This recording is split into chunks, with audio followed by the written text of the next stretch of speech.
मलाई एकदमै धेरै प्रश्न आउने चाहिँ स्कुटर चढ्नु हुन्छ कि हुँदैन, बाइक चढ्नु हुन्छ कि हुँदैन हैन। त्यो चाहिँ यस्तो हो, अब स्कुटर बाइक चढ्दैमा बच्चा खेर जाने भन्ने सम्भावना त हुँदैन नै, तर हाम्रो अब नेपालको बाटोहरू याद गर्नुपर्ने हुन्छ। लामो दूरीको यात्रा त बाइक कुन ठुलो गाडीमा पनि हामीले नगर नै भन्छौँ, तर बाइक स्कुटरमा त पटक्कै हिँड्नु भएन। लामो दूरीमा, छोटो दूरीकोमा पनि बाटो याद गर्नु पर्यो हैन। अहिले त यस्तो छ, आफूले मात्रै राम्रो चलाएर पनि हुँदैन हैन, कुन बेला के अकस्मात भइपरि आउँछ। त्यही भएर जति ठुलो गाडी अथवा माइक्रो बस ट्याक्सी यिनीहरूमा जति सजिलो, जति सेफ हुन्छ, जति सुरक्षित महसुस हुन्छ, त्यति बाइक स्कुटरमा नहोला।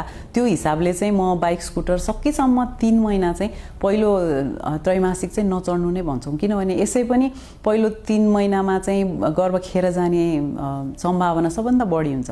त्यही भएर त्यस्तो हुँदाहुँदै त्यसमाथि फेरि यो बाइक स्कुटर चढेर त्यो जोखिम बढाउनुमा कुनै तुक हुन्छ जस्तो लाग्दैन। त्यही भएर नचढ्दा नै राम्रो।